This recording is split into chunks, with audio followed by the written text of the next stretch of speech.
Então, bom dia, né? A gente vai iniciar, deixa eu só iniciar a aula de hoje, é a nossa segunda aula. A aula hoje é sobre noções de nutrição, alimentos e alimentação animal, parte 2. Então, semana passada, na última quinzena, né, nós verificamos lá a parte de conceitos básicos da nutrição. E hoje, na aula 4, a gente vai aprofundar um pouquinho mais sobre noções de nutrição, alimentos e a parte de alimentação animal. Vocês estão me ouvindo bem? Vocês estão verificando bem a tela? Está tudo ok? Está me vendo pela câmera? Tudo certo? Beleza. Aí eu não estou vendo o comentário de vocês, né? O Google Meet, ele não permite isso. Então, se tiver alguma pergunta, vocês me façam, ligam o áudio e me façam, tá? Que eu posso parar a aula e fazer. Então, dentro da nutrição animal, a gente estuda um ramo da exploração pecuária. Então, ela é composta por alguns sistemas de produção, dentre eles, tem o sucesso da atividade pecuária. Sem esses componentes diferentes de produção encaixados de forma correta, nós não temos esse sucesso na atividade pecuária. E esse sucesso da atividade pecuária, ele vai depender dessa escolha correta desses sistemas de produção. Mas aí vem a pergunta, professor, sistemas de produção e sucesso na atividade pecuária. Quais são esses sistemas de produção? Então, a forma mais fácil da gente entender é essa cadeira, tá? A produção animal é uma ciência que está em evolução, mas ela é sempre suportada em cima de 4 tópicos que estão representados ali pelos 4 pés da cadeira, né? Se nós tirarmos um desses pés da cadeira, o que vai acontecer com a cadeira? Se você sentar, você vai cair. Então, todos esses pés, eles têm que estar presentes. E outro, não adianta um ser grande e o outro ser pequeno, porque às vezes aí você até não caia, mas a cadeira fica manca. A mesma coisa é a questão da produção animal. Você tem que ter esses 4 sistemas de forma presente e também não pode um ficar muito grande e o outro muito pequeno, ou seja, se você trabalhar muito e deixar os outros de lado, ou vice-versa, você trabalhar 3, mas deixar um desses do lado. Mas, professor, quais são esses sistemas? Primeiro, é a sanidade. Me explica um pouco mais, professor, o que é a sanidade? Então, a sanidade, pessoal, é a questão do animal, ele está ou não doente, ele está ou não estressado. Então, ele tem que estar um animal sadio. Um animal sadio é um animal vistoso, é um animal ativo, então ele não pode ter presença ali de doenças. Então, a sanidade é o primeiro. Segundo é o manejo. O que é o manejo? O manejo é você dar condições para aquele animal que ele possa desempenhar suas atividades ali da melhor forma possível. Então, se a atividade dele, por exemplo, for ganho de peso, você tem que fazer um manejo adequado. Você vai ter que fornecer condições climáticas para que esse animal também não fique estressado. Você vai ter que permitir que ele caminhe para que ele possa desenvolver a musculatura dele, para ele não fique um animal atrofiado. Então, essa questão de manejo é a condição que você dá para o animal, tanto climática, por exemplo, uma sombra, um acesso fácil à água, uma forma dele caminhar, dele poder se locomover para não ficar somente parado. Então, essa é a parte de manejo. O terceiro é a genética. O que é a genética? A genética é o potencial que aquele animal tem de expressar ali sua finalidade. Por exemplo, uma vaca comum, ela vai produzir de 3 a 4, 5 litros de leite por dia. Uma vaca melhorada, uma vaca holandesa, que é um cruzamento, ela já consegue produzir até 40 litros de leite por dia. Então, ela produz 10 vezes mais do que uma outra vaca.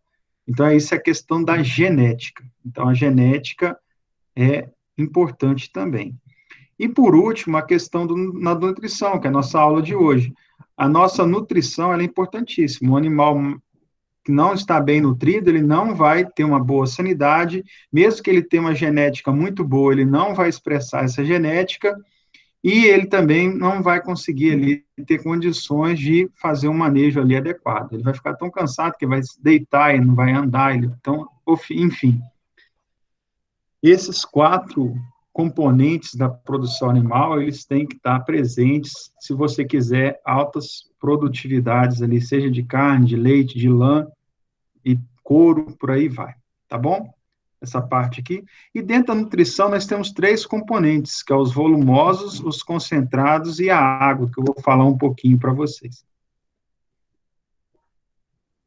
Bom, dentro da genética, eu vou passar um conceito importante para vocês, que é a questão do fenótipo, do genótipo e do ambiente.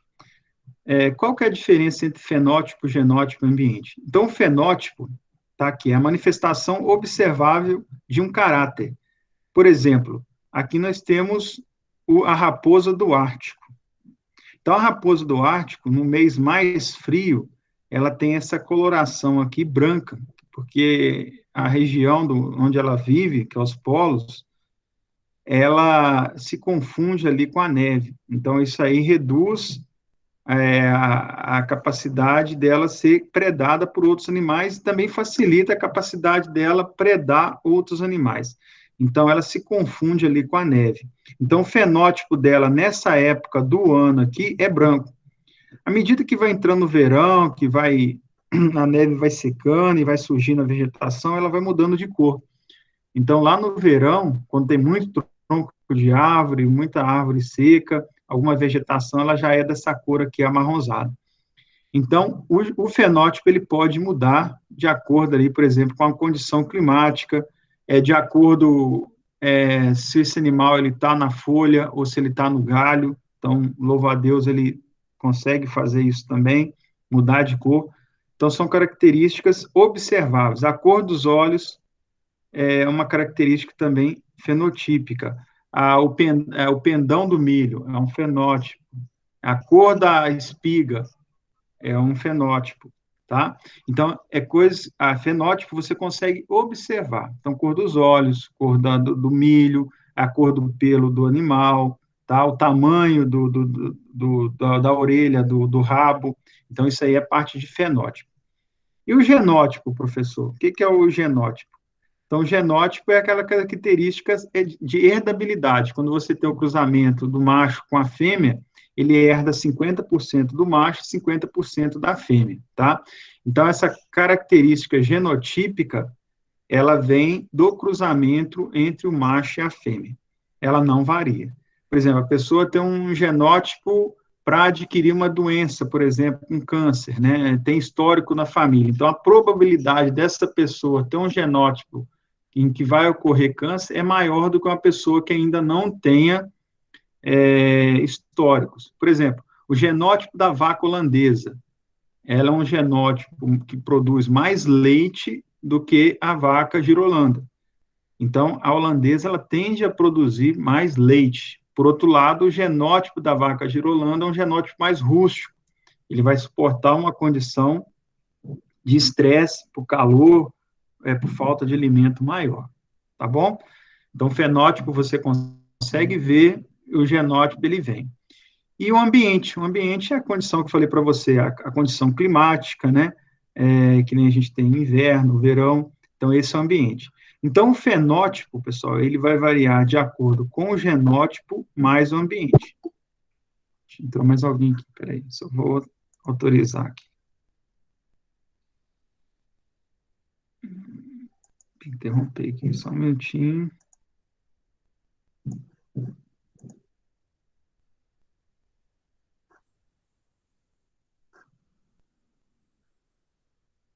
Deixa eu ver se a Isabela entrou. Autorizei ela entrar aqui, mas não sei se ela... Bom, vamos lá, continuar. Isabelle, tudo bem? A gente está no meio da aula aqui, eu vou dar continuidade, tá? Qualquer dúvida que você tiver, você pode parar e perguntar, tá bom? Bom dia para você. ficou claro essa parte de fenótipo, genótipo, ambiente? Então, fenótipo é uma coisa, manifestação observável. O genótipo, ele vem do cruzamento do macho e a fêmea, o ambiente varia, né? Então, o fenótipo, ele pode variar de acordo com o genótipo e também mais o ambiente. Ou seja, fenótipo é igual a genótipo ambiente. Ah, professor, por que o senhor está explicando isso? Para passar para vocês um dos conceitos mais importantes da zootecnia, né? Aqui nós temos dois tipos de animal, de raças diferentes. Então, a mesma espécie, por exemplo, pode ser cavalos. Então, isso é uma raça A de cavalos, isso aqui é uma raça B de cavalos. E aqui nós temos dois ambientes, um ambiente X e um ambiente Y. Então, a raça, ela pode ser qualquer uma, e o ambiente, ele pode ser, por exemplo, um ambiente mais quente ou um ambiente mais frio, por exemplo. E aqui no eixo Y, nós temos a produção desses animais. Se for o caso do cavalo, a gente pode colocar, por exemplo, a capacidade dele de ganhar peso, por exemplo, tá? A produção de massa. No ambiente X, com o ambiente mais quente, essa raça A, ela ganha, ou seja, ela tem uma produção maior do que a raça B. Mas se você colocar num outro ambiente, no ambiente Y, aí a raça B, ela já tem uma produção maior do que a raça A. Ou seja, essa raça A, ela é melhor adaptada a um ambiente de calor, enquanto a raça B, ela é melhor adaptada numa condição de frio. Pegaram essa parte aqui? Oi? Tá, às 11. 11. Ficou claro isso, turma? Então, nós temos animais que são adaptados a algumas condições, por exemplo, a condição do Nordeste, as vacas leiteiras é uma raça diferente do que a condição do sul do país, onde é uma condição mais fria. Então, não adianta nada eu pegar um animal do ambiente frio e colocar ele no ambiente quente.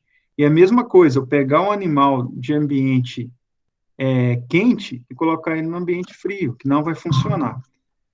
Tá bom? Deixa eu, acho que entrou mais alguém aqui. Oi, Rafael, tudo bem? Bom dia, tudo bem? Tudo jóia. Então, a gente está continuando aqui, Rafael. Fica à vontade, se tiver alguma dúvida, você pergunta. Pamela, o pessoal aí que está acompanhando, entender essa parte que o, o fenótipo é igual ao genótipo mais o ambiente? Então, não adianta nada eu ter um genótipo adaptado à condição de calor e colocar ele no frio. E não adianta nada também eu ter um genótipo adaptado ao frio e colocar ao calor, tá? Então, isso aí é um conceito importante da zootecnia. Então, cada genótipo é adaptado ao ambiente. Vou pegar um exemplo aqui, ó, prático, de campo. Aqui é uma adequação do genótipo versus sistema de produção. Então, o sistema de produção determina o componente genético que pode ser utilizado, ou vice-versa. Então, aqui nós temos dois tipos duas raças, né? Uma raça que no sistema extensivo, que é criado a pasto, e no semi-intensivo, que é parte de pasto e parte em curral. Você trata com ração e trata também no pasto. E aqui só no pasto. Ou seja, tem genótipos, tem animais que são adaptados a pasto. Então, você pode deixar ele no pasto ali, que ele vai produzir leite, vai produzir carne, mas tem outros animais que são mais adaptados ao sistema semi-extensivo, né? Que além do pasto, você dá ração a esse animal. Então, na hora de escolher o genótipo, ou seja, na hora de escolher a raça bovina que você vai utilizar, seja para leite, seja para carne, é interessante você verificar seu sistema. Ah, eu vou criar pasto, então, às vezes eu preciso de um animal mais rústico, um animal que suporta mais condições de seca, que nem a nossa região aqui é uma região bem seca no inverno. Então, não adianta eu pegar um animal muito produtivo e soltar ele no pasto, que se não tiver ração, lá chegar na época do inverno, ele pode até morrer, né? De fome esse animal.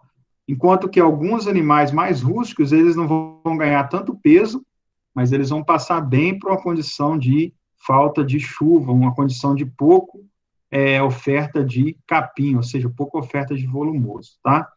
Então, também, além do clima, nós temos que pensar também no sistema nosso de produção. Se é pasto mais confinado ou se é 100% confinado. A maioria dos animais que são criados 100% confinado, adaptados, aquelas raças adaptadas ao sistema de confinamento, se você colocar ela no pasto, ela às vezes nem vai sobreviver. Essa figura de 26 aqui, ela ilustra bem isso aqui. As necessidades nutricionais do animal dependem de vários fatores, que devem ser considerados de forma balanceada. Então, eu falei para vocês dois, né? Que é a questão do clima e a questão do sistema de produção. Mas, além disso, nós temos a idade do animal, o sexo do animal, isso influencia nas necessidades nutricionais. Então, quanto mais velho o animal, maior a necessidade de nutrientes, né? Às vezes, por exemplo, a questão do sexo, a vaca leiteira, quando ela está ali no período de gestação, ela vai ter uma necessidade maior nutritiva, principalmente de cálcio, do que um outro animal do sexo oposto, que é um animal masculino. Então, naquele período ali, a nutrição da vaca ela vai ser diferente do que do boi, mesmo eles tendo a mesma idade. A fase de produção, a fase de crescimento, a fase reprodutiva, né? Então, isso aí, a nutrição também, a fase de bezerro. Então, o bezerro ele tem uma nutrição diferente do que a vaca. O sistema de produção, eu já falei para vocês, se é intensivo, semi-intensivo ou extensivo, questão de pasto, pasto mais confinamento e confinamento.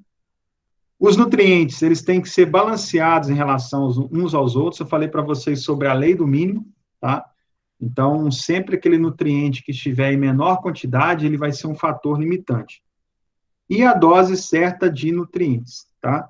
Então, cada animal desse, ele tem que ser disponibilizado para ele uma dose certa de nutrientes, nem a mais, nem a menos. E sempre de forma balanceada, tá? Às vezes o alimento ele está balanceado, tem uma relação ali entre cálcio, nitrogênio, fósforo, bem equilibrada, mas aí eu dou muito alimento para esse animal. Qual o problema de eu fornecer um excesso de alimento para esse animal? Ele pode desenvolver doenças, ele, além do custo elevado que eu vou ter desse alimento, às vezes esse alimento vai apodrecer lá no coxo e vai provocar problemas para esses animais que vão ingerir esse alimento velho no coxo. Então, são vários os problemas. Então, a dose não pode ser nem pequena, nem grande. E tem que estar balanceado. O sistema de produção. Então, ele vai depender ali das condições climáticas. Então, por exemplo, se eu tenho um calor muito intenso, ou se eu tenho um frio muito intenso, né? Às vezes, regiões que venta muito, que é muito frio, chega lá no inverno, o animal ele perde ganho de peso, ele perde leite, porque está muito frio e está ventando demais, e não tem lugar para esse animal se proteger. Então, se tem um lugar muito frio, a condição é de vento e frio, você tem que ter uma instalação adequada para cortar aquele vento e de forma que aquele animal ele consiga ali se abrigar do sereno e também consiga ter uma condição ali de produção de calor ali para que possa ter um conforto térmico ali. Mesma coisa ao contrário, né? Se eu tenho uma condição muito seca e muito calor, que é o que está acontecendo agora, com baixa umidade relativa no ar, o animal ele vai morrer, às vezes ele não vai morrer, mas ele vai ganhar, ele vai perder peso, ele não vai produzir leite, então você tem que trabalhar umas instalações. Quais são as instalações? As instalações modernas, elas têm timer, que liga aquele umidificador e desliga, tem condições de controle de temperatura e umidade, e tem instalações mais simples, né, que é um curral, onde os animais podem ficar ali nas horas mais quentes do dia, ou às vezes algumas árvores para melhorar a ambiência, você plantar ali na beirada da represa árvores, para que os animais possam se proteger ali do calor do sol. Então, o ambiente e o sistema de produção, ele tem que levar em consideração ali as condições climáticas da região e, de acordo com as condições climáticas, você, como tecnólogo, você vai ter que verificar quais as instalações são utilizadas, tá? O manejo alimentar ou nutricional. O correto arraçoamento. O que é arraçoamento? É o fornecimento ali de alimentos e nutrientes. É você tratar esse animal, é você fornecer o alimento. Arraçoar é você fornecer alimentos e nutrientes para esse animal. Trocando em miúdos, seria você tratar desses animais. Mas, professor, o que a gente deve fornecer para esses animais, tá? Quanto que devemos fornecer? Então, o que? É capim, é proteína, é suplemento, que a gente viu na aula passada, é aditivo. Quanto que a gente deve fornecer um suplemento, tá, alimentar? Por exemplo, essa época do ano agora é um bom momento a gente fornecer suplemento, porque a oferta de capim de volumoso está baixa. Então, você pode fazer a suplementação. O que a gente deve fornecer? É uma pergunta. Professor, eu devo fornecer agora porque o pasto está seco, está fazendo calor, a umidade está baixa, então tem que fornecer bastante água e bastante suplemento para esse animal. Beleza. Então, vocês já estão pegando noção sobre nutrição animal. O que se deve fornecer, quanto que devemos fornecer e por que devemos fornecer. Outra pergunta muito importante é como devemos fornecer. Horário do dia, manhã, tarde, 2 ou 3 vezes que a gente tem que fornecer o alimento lá para o coxo, uma vez só por dia, ou é uma vez a cada 2 dias, é no coxo, é no tratador. Então, esses são exemplos que a gente pergunta. Outra pergunta, com que frequência? 2, 3 vezes? Então, essas são as perguntas mais importantes, tá, do manejo alimentar. O que devemos fornecer, quanto deve ser fornecido, por quê, como e com que frequência devemos fornecer. Então, a gente vai começar a trabalhar esses assuntos agora. Primeiro, o que devemos fornecer? Tá? Com cada um desses sistemas de produção, cada espécie animal, seja um bovino, um equino, um suíno, um caprino,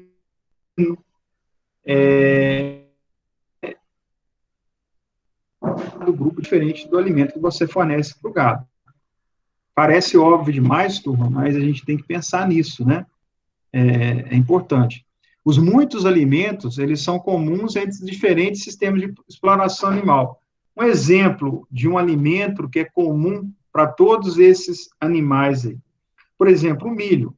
O milho você pode tratar a galinha, o milho você pode utilizar na ração para fornecimento do gado, tá? Você pode usar milho para o porco e por aí vai, tá? Você pode usar também ração extrusada para gato e cachorro, tá? Você pode fazer a extrusão com milho também, que é fonte de proteína para esses animais. Então, é um exemplo, tá?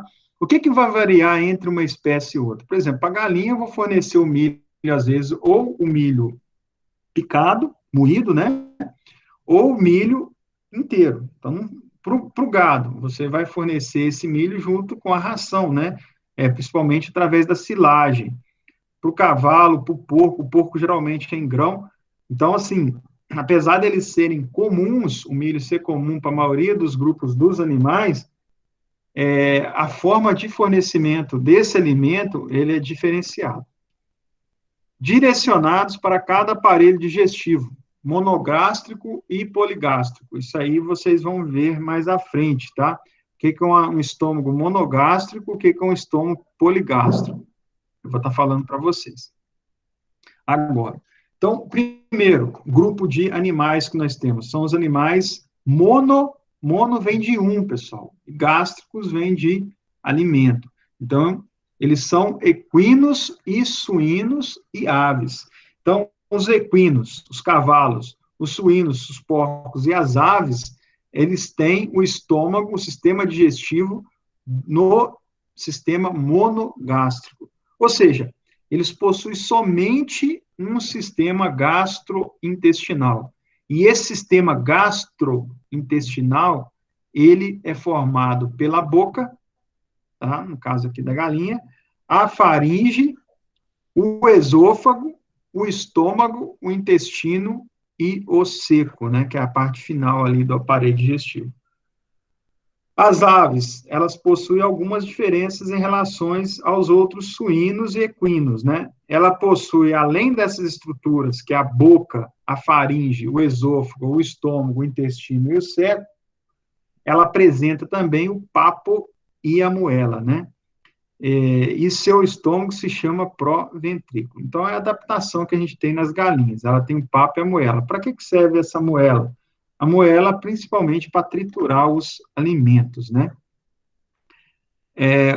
O estômago de herbívoros ruminantes, aqui os poligástricos. Qual que é a diferença, então, professor, de um animal monogástrico para um poligástrico, tá? A diferença é aqui, que o animal poligástrico, no caso aqui o bovino, ele apresenta 4 compartimentos bem individualizados, tá? Além dele, ele não possui só o estômago. Então, aqui o animal, ele possui o estômago, o monogástrico. Aqui não. Aqui o estômago, ele é dividido em 4 partes, que é o rumen, também chamado de pança, o retículo, também chamado de barrete, o omaso, que é o folhoso, e o abomaso, que é o coagulador. Geralmente o pessoal usa esses primeiros termos aqui, né, que é o rumen, o retículo, o omaso e o abomaso. Então, o estômago desses animais poligástricos, ele foi dividido em 4, tá? Então, você tem aqui a boca, a faringe, e aí entra cá para o esôfago, aí vem a parte, o alimento, ele passa aqui pelo omaso, ele vai para o abomaso, do abomaso ele vai lá para o intestino. Mas, às vezes, ele fica aqui voltando, né? Ele vem aqui para o esôfago, vem para o abomaso, o omaso, e aí ele volta para a boca. Esse que nós falamos aqui é o regurgitamento do animal, tá? Então, o que devemos fornecer? O animal monogástrico. Esse animal monogástrico, que é o não ruminante, que eu falei para vocês, a galinha, os porcos, tá? Eles apresentam o aparelho digestivo composto por um único estômago. E os poligástricos, ruminantes, ele possui um aparelho digestivo composto pelo estômago plurilocular, que seja 4 componentes ali no estômago. Os não ruminantes, eles têm baixo aproveitamento da fração fibra dos alimentos ricos em celulose, por exemplo, os vegetais. Então, se você pegar, por exemplo, um cavalo, né, um equino, quando você pegar a fezes do cavalo, você vai perceber que a fezes do cavalo ela é seca. E a fezes do cavalo, ela não tem um cheiro tão forte igual a fezes do bovino. E a fezes do cavalo, se você quebrar aquela fezes do cavalo, você vai ver que ela é constituída principalmente de vegetais, vegetais, restos de vegetais, restos de capim, restos de galho. Por que que ela é diferente da fezes do bovino? Porque no caso do não ruminante, como ele não rumina, ele não tem aproveitamento da fração da fibra do alimento. Então, aquela fibra, ela passa direto, a fibra do capim, ela passa direto pelo estômago e vai lá pro seco. Então, ele não aproveita essa fibra. Para onde que vai essa fibra, turma? Se ela não é aproveitada pelo cavalo, pelo equino, ela vai para a fezes. Então, na hora que você pega a fezes do cavalo, você vai perceber que ela é uma fezes seca, com pouco cheiro, e constituída basicamente o quê? De fibra, tá? Então, essa é a diferença. Se você pegar o ruminante, ele tem uma habilidade específica em digerir a celulose. A celulose é a parede celular dos vegetais, tá? Como que é feito? Lá no rumen desse animal, tem algumas bactérias, tem alguns fungos, alguns protozoários que quebra essa celulose. Então, o ruminante, ele tem bactérias no rumen que vão quebrar aquela celulose dos alimentos. Por isso, quando você pega a fezes da vaca, uma fezes mais mole, e lá não tem tanta fibra. Ficou claro isso aí, pessoal? Estão me ouvindo? Estão me acompanhando? Dá um oi para mim, por favor. Tá tranquilo. Tá tranquilo? Pode parar, tá, turma? Não existe pergunta burra. Existe a pergunta mais burra que existe é aquela que não é feita, tá? Se em algum momento vocês não entenderem algum termo, vocês podem parar. Entenderam a diferença entre o animal não ruminante e o animal ruminante? Ficou claro? Ficou. Então, tá bom. Então, vamos continuar. Entrou mais alguém aqui. Aí. Isabela, acho que ela caiu e voltou. Vamos continuar aqui. Então, o que devemos fornecer? Para cada espécie animal, um grupo de alimentos comumente utilizados, tá? No caso dos não ruminantes, no caso dos equinos, a dieta é fundamentada em alimentos concentrados, que são as rações. Então, como ele não tem capacidade de digerir tão bem o capim, é melhor nós fornecermos para o animal o quê? A ração. Alimentos volumosos, pastagens e forrageiras conservadas, exerce papel secundário na alimentação.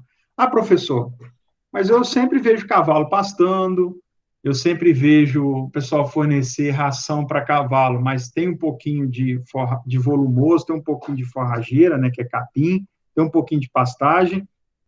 Olha, turma, o cavalo realmente, ele alimenta diferente do porco, ele alimenta muito de vegetal. Mas vocês vão perceber que o cavalo, ele tem um estômago intermediário entre o não ruminante e o ruminante, tá? Ele tem uma capacidade melhor de digerir a fibra do que outros não ruminantes, como o porco, por exemplo. Mas o papel do capim no cavalo, vocês percebem pela fezes dele, não é tanto nutrir. O papel do capim no cavalo é conduzir o alimento a partir da boca até o seco, né? Que é o ânus do animal. Ou seja, é o capim que faz o caminhamento. Quando o nutricionista vira para você, Pâmela, ele pede, Pâmela, você tem que consumir fibras, porque fibras são saudáveis. O que o nutricionista está querendo dizer para você? Que a fibra, o papel dela não é nutrir. Então, se você comer muita fibra, você não vai ficar gordo, porque ela não vai te fornecer nutrientes, ou seja, ou vai fornecer uma quantidade menor. Mas o papel principal da fibra na alimentação é melhorar o seu fluxo gástrico, ou seja, ela vai permitir um melhor condicionamento do seu aparelho digestivo. Você vai ter uma regulação melhor do seu aparelho digestivo. Ele vai fazer todo o caminhamento, a condução daqueles alimentos que não são tão fibrosos, desde a boca até o ânus. Então, ela vai manter ali o seu fluxo gástrico equilibrado. Então, essa é a função secundária, seja nós que somos humanos, seja em cavalos, ou seja em outros não ruminantes, como porcos, que é o papel secundário, que é na condução do fluxo alimentar. Ficou claro isso? Então, o cavalo consome, sim, pastagem, ele consome, sim, forragem. Ele aproveita parte dessa pastagem, dessa forragem. A função dessa pastagem, dessa forragem, é conduzir o alimento. Para você, se você quiser um cavalo bem nutrido, um cavalo de competição, um cavalo ali para diferentes atividades de laborais, né, de trabalho a campo, você vai precisar de fazer uma complementação com ração para esse cavalo, tá? Aí eu falei que a exceção é equinos, que o equinos ele também se alimenta de pastagem e forragem, expliquei para vocês por quê. Quanto que devemos fornecer? Então, o fornecimento específico de cada alimento, ele vai depender dos requerimentos nutricionais, que, por sua vez, estão relacionados com alguns fatores, né? Quais são esses fatores? Alguns eu já falei para vocês. Por exemplo, primeiro, a categoria fornecida. Então, isso vai variar de acordo com a idade do animal. Então, um animal novo, ele vai consumir uma quantidade de alimento menor do que o animal mais velho. O peso corporal desse animal, tá? Professor, é tão legal estudar nutrição animal, porque a nutrição animal, nós somos animais. Então, por exemplo, o meu filho, Pedro Lucas, ele consumia um leite que era o Aptamil 1, até os 6 meses, dos 6 aos 8, aos 9, aos 6 a 1 ano, ele passou para o Aptamil 2. Agora ele está no Aptamil 3. Por que tem o Aptamil 1, 2 e 3? Porque ele vai mudando a idade da criança. E vai mudando o quê? Todo o requerimento nutricional dessa criança, ela vai mudando. O animal, mesma coisa. O cavalo, o gado, o requerimento alimentar dele vai variar da idade, do peso corporal e também do sexo, tá? Às vezes você tem um fornecimento diferente entre o macho e a fêmea. Falei para vocês o caso da vaca que está ali no período de gestação. E o objetivo? Então, o requerimento nutricional também vai variar de acordo com o objetivo. Por exemplo, o objetivo daquele animal é ganho de peso, então você vai fornecer uma quantidade maior de alimentos. O objetivo é desempenho, então o animal, por exemplo, de prova, ele vai ter um desempenho alto, ele vai exigir uma quantidade de alimento maior, porque ele vai consumir mais alimento. Um cavalo, por exemplo, que lida ali com a parte de, por exemplo, carroça, entregar leite, ele é um animal que consome mais alimento, porque ele gasta mais. O custo-benefício, isso é importante, turma. Para cada etapa da vida de animal, há uma necessidade, um aporte de nutrientes necessário para obter o ganho de peso desejado. Então, não adianta nada, às vezes, eu gastar com proteína, que é um alimento muito caro, no momento que o animal está crescendo, no alimento lá inicial de crescimento. Se a função daquela vaca é produção de leite, qual vai ser o maior benefício meu como produtor? É o leite. Então, eu vou gastar mais com esses alimentos mais refinados, com proteínas, gorduras, que são alimentos caros, no momento que eu vou ter um benefício maior. Qual o benefício maior meu? Vai ser a produção de leite. Mesma coisa, quando o animal, você coloca ele para acasalar, ele vai ter uma taxa reprodutiva maior quando ele está melhor nutrido. Então, naquele momento ali que você coloca para ver ali a reprodução, você coloca os dois animais, você fornece uma quantidade de alimento mais equilibrado e uma quantidade mais adequada, tá bom? Outro exemplo, ó, fêmeas apresentam uma deposição de gordura mais precoce e, consequentemente, um menor ganho de peso, né? Então, as fêmeas, elas colocam gordura. O que é gordura? Gordura é um material de reserva animal. Então, quando a gente alimenta e gasta pouco, nós vamos acumulando o quê? Gordura. Qual que é essa função da gordura? Por exemplo, um momento que começa a passar fome, ou num momento de muito esforço, de uma corrida, eu vou começar a gastar as minhas reservas. Então, o corpo, ele acumula essas reservas. Então, como que você acumula reserva? Através do fornecimento de alimento ou você não gastar essa energia que você acumulou. Então, o animal, ele vai acumulando gordura. Ah, mas qual que é a diferença, então, entre a fêmea e o macho? O acúmulo de gordura na fêmea, ela é antes do macho. Então, a vaca, ela fica gorda mais rápido que o macho, que é o boi, né? Então, a vaca, ela tem essa deposição de gordura. Por quê? Porque a próxima etapa da vaca é o quê? É a reprodução. O boi não tem essa necessidade de acumular gordura, porque ele não vai ter um bezerro lá dentro da barriga dele. A vaca vai ter. Então, a vaca, ela vai acumular gordura antes do que o boi. Ah, o que que muda nisso? Para acumular gordura, eu expliquei para vocês, como que eu ganho peso? Comendo muito. Então, você tem que fornecer uma alimentação diferenciada para a vaca no início ali. A vaca, ela vai acumular gordura, então ela vai precisar de mais alimento nesse estágio do que o boi. Então, isso é importante, tá? Nesse momento aqui, antes da fase reprodutiva, as bezerras fêmeas e as novilhas, né, elas vão precisar de uma alimentação um pouco maior do que os machos. Outro exemplo, no caso aqui de cavalos de corrida, né, a nutrição com cálcio e fósforo favorece o fortalecimento de ossos. E esses animais aqui, eles têm que estar com os ossos bem fortalecidos. Então, se você for utilizar uma ração para tratar esses equinos, essa ração aqui é uma ração diferenciada, é uma ração para esse tipo de animal. Deixa eu terminar. É que eu quero ver, tá? Também quero aprender. Ah, você quer aprender também? Os meninos vão ficar te vendo, hein? A quantidade de alimento está associada aí às diferentes demandas, né? Primeiro, energética, proteica, lipídica. Filha, tô dando aula. Tá bom, tchau. Gente, desculpa. É o home office. Então, a quantidade de alimento vai depender da demanda energética. A demanda energética, que é o gasto que esse animal vai ter, o tipo de trabalho. A proteica, eu falei para vocês da questão da proteína do leite, então a vaca que está produzindo leite, ela está exigindo para ela muita proteína, porque boa parte dessa proteína vai para o leite.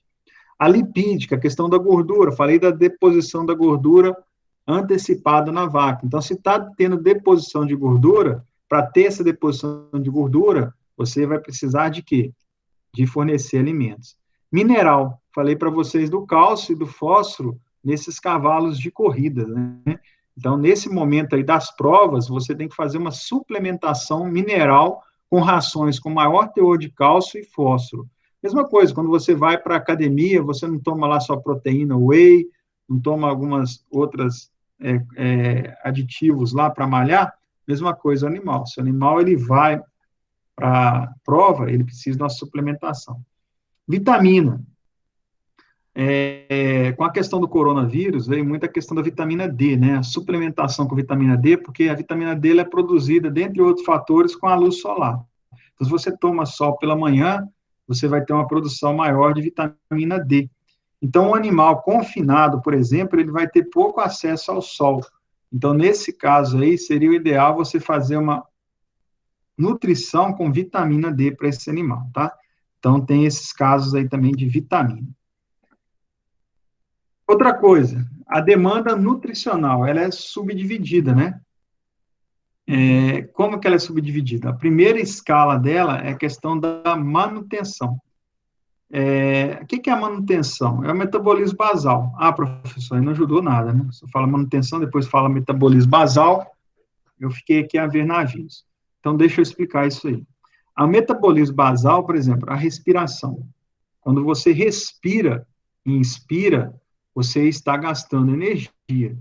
Se você não tem energia, você não consegue respirar, correto? Quando você pisca o olho, você está gastando energia.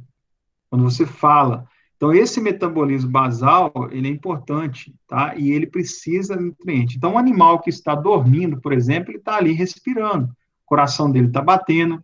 Então, isso nós chamamos de energia basal, né? Ou seja, o metabolismo basal desse alimento, ele consome uma energia e vai ter uma demanda nutricional para essa manutenção. A segunda escala é a produção. A produção, no caso, é sobra. No nosso caso é um problema, né? Ninguém quer ter um problema de obesidade, tá? Mas no animal, às vezes, essa produção, ela é desejável. Por quê? Nós vendemos o animal por arroba. Então, se você tem um animal mais gordo, ele vai ter o quê? Uma maior produção. Se você consegue fazer que ele ganhe peso mais rápido, mas só que a produção é uma sobra, que é a gordura. Então, a demanda nutricional, ela vai ser dividida ali na metabolismo basal e nessa sobra, que é a produção de energia. Exemplo, a demanda energética. Então, a quantidade de energia, a quantidade de alimento que o animal vai precisar, vai necessitar, vai depender desses dois fatores. A energia para manutenção, para manter os processos vitais desse animal, mais a energia líquida de ganho. O quanto que eu preciso de fornecer para o animal para que ele exerça ali o que nós, como seres humanos, precisamos dele. É carne, é leite, é prova, tá? Exemplo, tá, de nutrição com rações, formulação diferenciada nos períodos de gestação e lactação. Isso tudo que eu falei. Me explica melhor, professor, de forma prática. Então, nós temos aqui o caso de equino, tá? Um exemplo de equino. Vamos começar aqui 90 dias antes do parto. Então, 90 dias antes do parto, essa égua, ela já está ali com o seu potrinho na barriga, tá? No final da gestação, ela vai aumentar a quantidade de nutrimento, tá? Como Molene cria. Ou seja, à medida que esse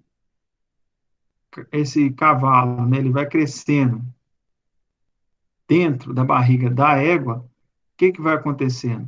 Aumentando a quantidade de nutrientes, principalmente no dia do parto. No dia do parto, ela vai ter um gasto enorme ali de energia para fazer o parto. Então, você tem que fazer uma nutrição diferenciada. Beleza. 90 dias após o parto. Então, veio o dia do parto, a lactação, então, vai aumentar a quantidade de nutrimento, né, que é o omelene cria. Então, aqui no caso, esse potrinho, né, ele vai precisar de quê? De leite. Esse leite vai ser uma energia extra que a égua vai ter que produzir para fornecer para esse potro, né? Então, aí já mudou. Aqui já é outra ração, outra constituição alimentar, outra quantidade. Aqui já vem cálcio, aqui já vem outros nutrientes. O balanceamento da ração, nesse caso aqui, já é diferente. Beleza. Aí passou ali o dia do parto, passou o pós-parto, aí veio os primeiros meses de gestação. Então, fechou o ciclo, ela novamente teve o acasalamento, ela gerou ali um novo potro. Aqui já é diferente, Tom. Aqui você vai alimentar de acordo com o peso da égua, tá? Então, essa égua ali já não vai depender mais da quantidade no nutrimento do dia do parto, nem da quantidade de nutrimento ali no pós-parto, que é a questão nutricional do leite. Aqui já é uma outra ração. O que eu quero dizer para vocês? Que a quantidade e a composição da ração, ela vai variar ali antes do parto, no dia do parto, depois do parto e na gestação. Então, vocês verem que a nutrição animal ela é complexa. O pessoal da zootecnia, o pessoal que estuda, os agrônomos, os zootecnistas, os técnicos, eles têm que ter essa consciência. E por isso que, muitas das vezes, o produtor rural, que às vezes não teve essa oportunidade de estar estudando, de estar atualizando, ele fornece sempre o mesmo alimento para esses animais. O que acontece? Chega no estágio que você está fornecendo em excesso, e às vezes no outro estágio ali do desenvolvimento desse animal que está faltando alimento. Ou às vezes está faltando cálcio, que é um nutriente, está desbalanceado. Então, vocês aí têm que ter essa noção, né? De fazer o balanceamento e o fornecimento correto dessa ração. Segurança alimentar é outro aspecto bastante importante, tá? Muitas das vezes, os alimentos eles são fornecidos em quantidades erradas. Quais são os riscos de você fornecer o alimento em quantidade errada? Por exemplo, se você fornece pouco alimento, você vai ter a questão da subnutrição, né? Então, esse gado aqui, por exemplo, na presença desse pasto seco, esses capins secos aqui, o gado já não alimenta muito bem deles. Aí ele vai buscar o quê? Aquelas plantas que estão verdes. Às vezes, aquelas plantas que estão verdes são tóxicas. Então, por não ter outras plantas, eles comem aquelas plantas tóxicas e morrem. Ou às vezes falta mesmo, né, o alimento, não tem mais no pasto e ele morre de fome. Então, a subnutrição, ela pode reduzir o peso do animal, pode reduzir a produção de leite, e em casos extremos, pode levar esse animal à morte. É muito comum, quando a gente tem secas drásticas no Nordeste, a gente vê reportagens da televisão mostrando vários animais mortos a pasto. Por outro lado, a superalimentação, que é o excesso de alimento, ele pode comprometer tanto a saúde quanto causar perdas financeiras ao produtor. Então, o excesso de alimento também, o excesso de peso, pode comprometer ali a produção do gado, né? Ah, como assim, professor? Vamos pegar um exemplo. Eu forneço muito alimento. Falei da questão do alimento perder no coxo, que vai ser perda financeira, mas, por outro lado, também eu falei para vocês das avitaminoses, né? Que é o excesso de vitaminas ali. Isso pode causar um desbalanceamento nutricional nesse animal. Ele pode ter problemas ali de... como é que chama lá? A questão da urina dele ter excessos desses nutrientes, que pode causar infecções urinárias, né? Então, a infecção urinária é um exemplo ali do excesso de alimento. Infecções no trato interdigestivo desse alimento, e também o que pode ocorrer com esse animal. Esse animal fica muito obeso. Um animal muito obeso, às vezes, é um animal de difícil locomoção, é um animal que a pasto, ele pode sofrer quedas e causar ferimentos, pode levar esse animal à morte. Então, assim, a superalimentação também, além das perdas financeiras, ela pode comprometer a saúde desse animal. Os requerimentos nutricionais. Ah, professor, mas como que eu sei, então, quanto que eu vou fornecer para um cavalo que está ali na pré-gestação, no dia do parto, depois, um gado de raça diferente, ele tem demandas nutricionais diferentes? Primeiro, turma, você vai encontrar na literatura, na internet, várias tabelas, vários artigos científicos, às vezes as próprias empresas que vendem as rações, elas têm essas tabelas, tá? São as tabelas nutricionais desses alimentos. Como que são produzidas essas tabelas? Através de vários anos de pesquisa, né? O pessoal vai fornecendo diferentes tipos de ração, com diferentes quantidades de alimentos, e vai verificando a curva de crescimento e ganho de peso desse animal. Então, na medida que você aumenta o fornecimento, mas ele não passa a ganhar mais peso do que outros que estão com alimento, quantidade antiga, não faz sentido mais você fornecer. Então, eles vão fazendo vários anos de pesquisa, fornecendo alimento, aumentando essa dose, adicionando outros nutrientes, vai comparando com outros animais com a dose menor. E aí, sim, eles formam essas tabelas, tá? A base dessas tabelas, a gente chama, tem um Conselho Nacional de Pesquisa, tá? É um órgão internacional que o que ele faz? Ele pega todos esses resultados do mundo inteiro de nutrição e produz essas tabelas. Ah, professor, me dá um exemplo de uma tabela dessa. Aqui temos, turma, ó, os níveis nutricionais recomendados para as diferentes fases de produção de porcos. Então, vamos pegar os porcos, lembrando, são monogástricos, eles têm somente um estômago, né? Eles não ruminam, diferente das vacas. Então, a gestação. Então, a ração para a gestação, aqui é os nutrientes, né, que estão compostos nessa ração. Então, a gente tem a energia, que é as quilocalorias. Quando você toma um copo de coca, você está tomando 92 quilocalorias, que é a energia, que a gente chama em quilocalorias por quilo. A proteína bruta, em porcentagem, a lisina, metionina mais cistina, que são aminoácidos, aqui são nutrientes, tá? Fósforo, cálcio, sódio. Então, o nível nutricional desse porco na gestação, ele exige ali 3.210 quilocalorias por quilo, por massa, dia. A proteína bruta, 13,5. Vamos colocar nesses dois aqui, tá? E o cálcio, 0,75. Quando chega na lactação, que a porca está fornecendo ali leite para esses porquinhos, né? Ela vai gastar 3.300. Ela vai gastar um pouquinho mais de energia por dia. A proteína bruta, de 13,5, ela vai para 18. E o cálcio, que eu falei para vocês, de 0,75, ele quase dobra a exigência de cálcio na lactação para esse animal. Ou seja, a ração para a gestação da porca é diferente da ração da lactação dessa porca. Aonde que eu encontro essa informação? Nessas tabelas. Geralmente, também, na hora que você vai comprar ração, você tem lá as diferentes especificações de ração. Ração para gestação, ração para lactação. Na opinião de vocês, qual ração que é mais cara? A ração da gestação ou a ração da lactação? Alguém pode responder para mim?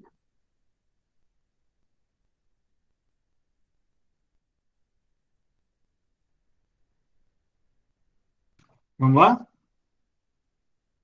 Qual das duas rações são mais caras? Isabel? Pamela?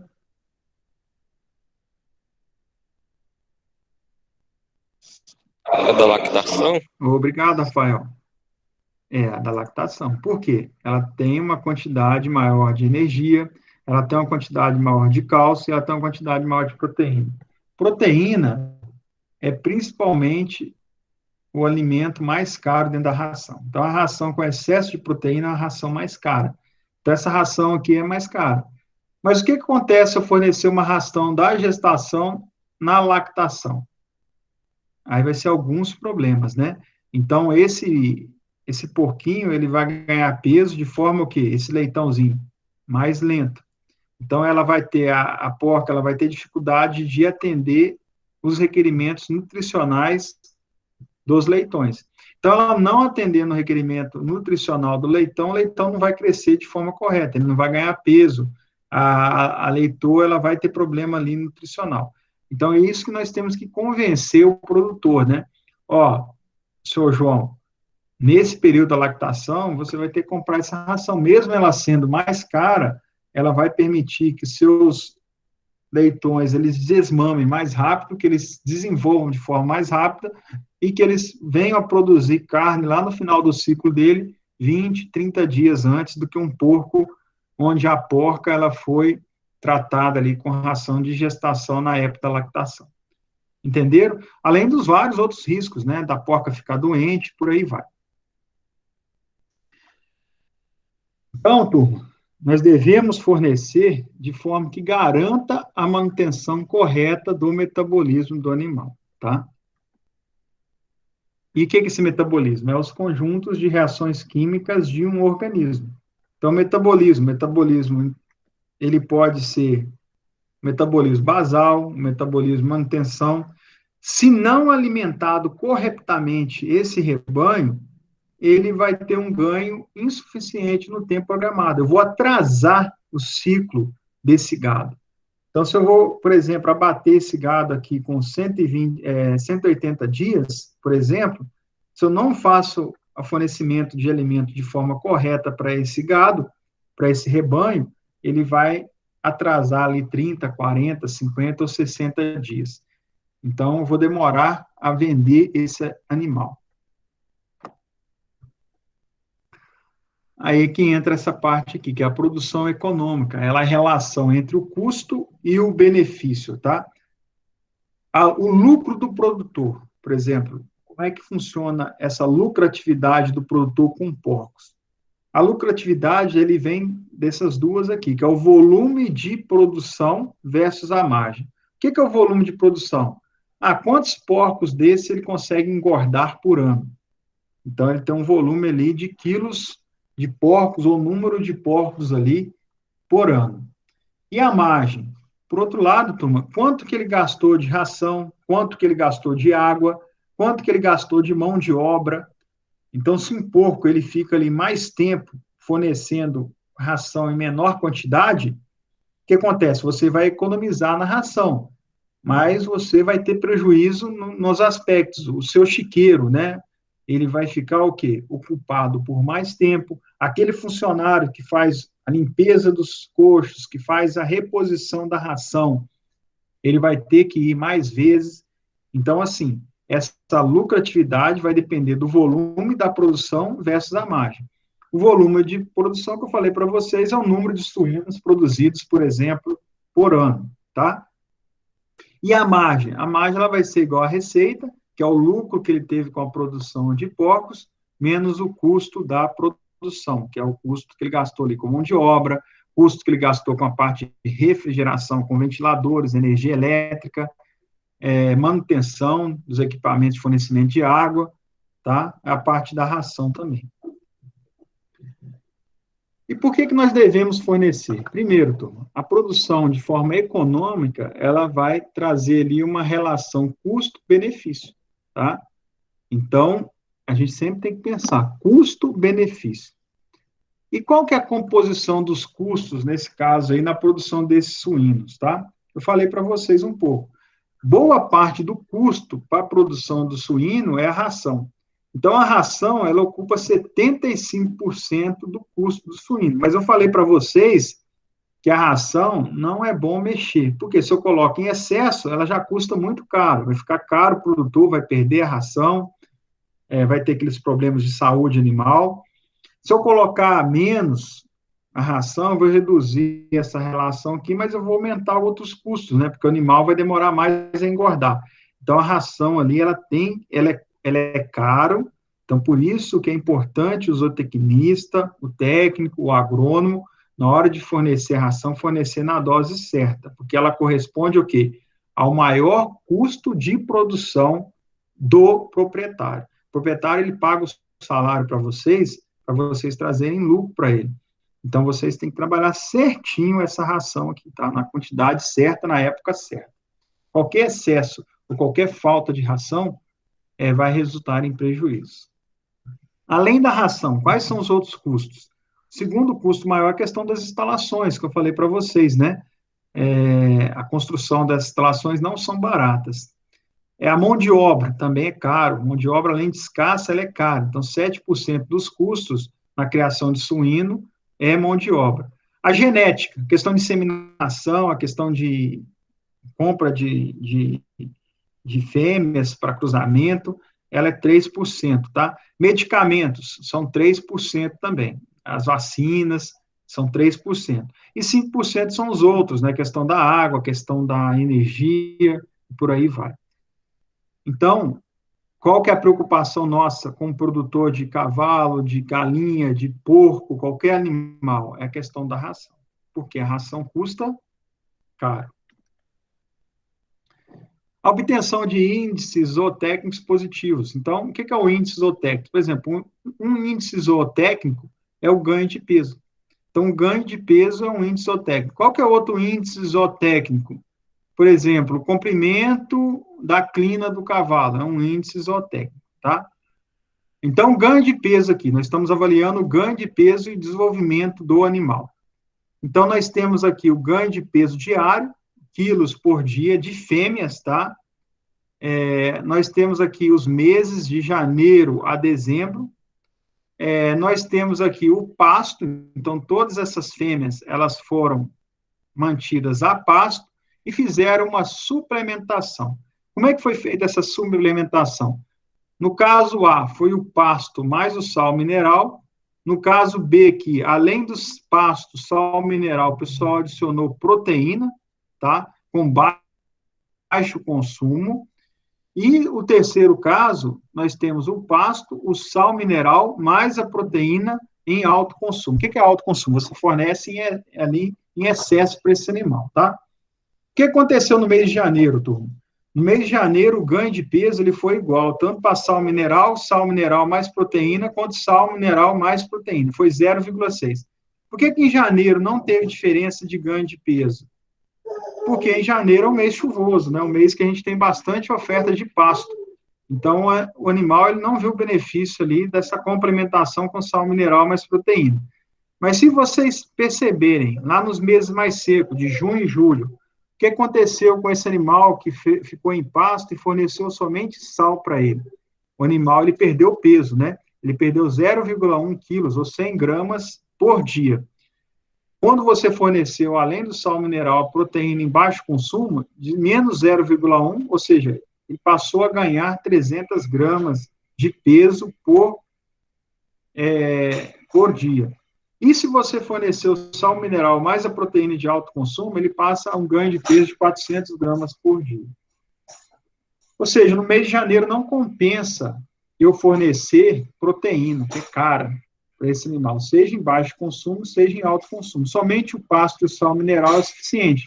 Agora, nos meses que a gente tem uma oferta menor de pasto, ou um pasto de menor qualidade, além do sal mineral, é interessante você fornecer ali a complementação com proteína, tá?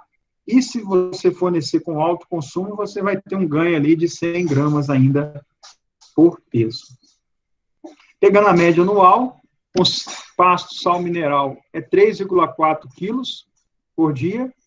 No caso aqui do ganho de peso anual, 3,4 quilos por ano. No caso do sal mineral mais a proteína com baixo consumo, ele ganhou 4,5 kg e aqui 5,5 kg.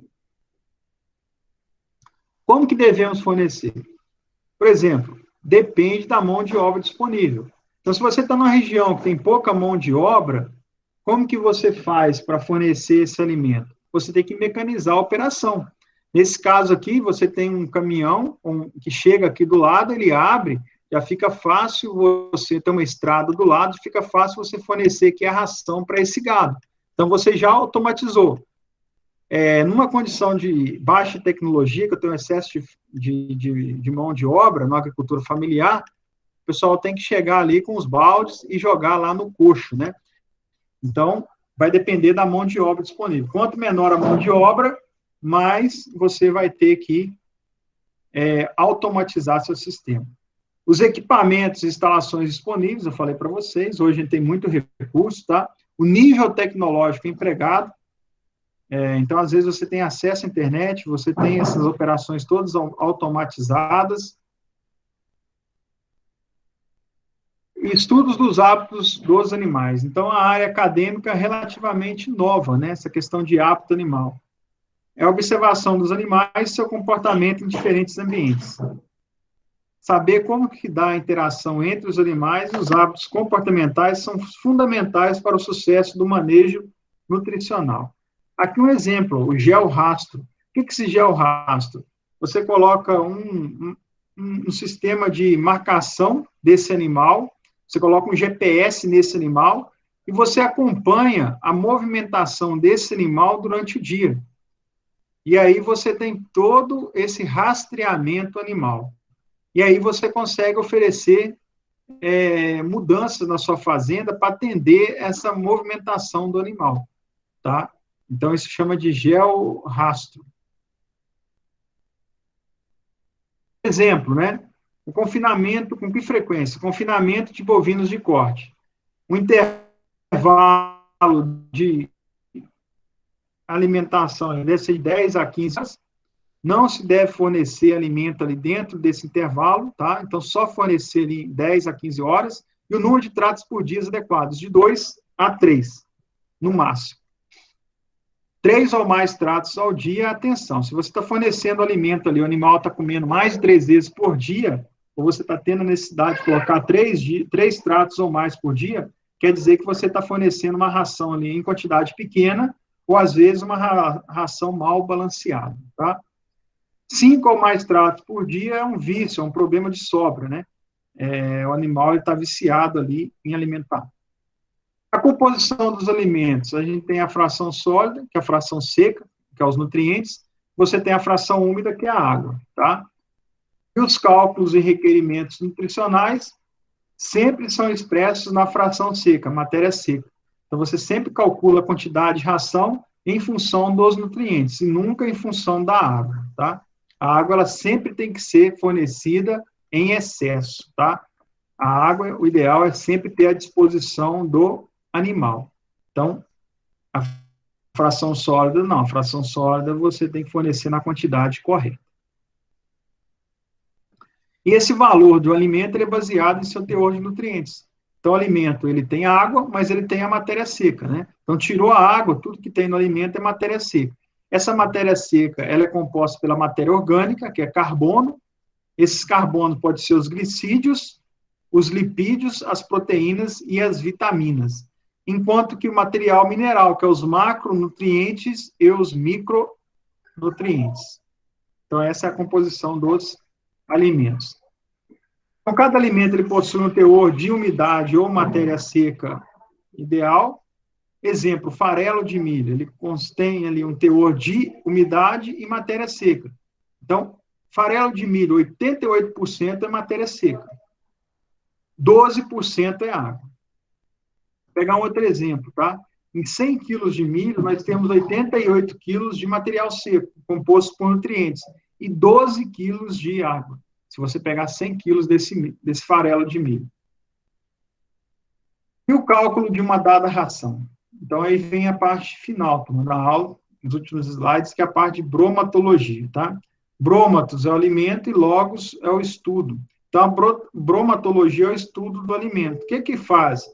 Ele faz a divisão entre os fatores nutricionais e os fatores antinutricionais. A bromatologia, você pega uma ração, você verifica quanto que você tem de vitamina, quanto que você tem de proteína, quanto você tem de nutrientes, macro e microelementos.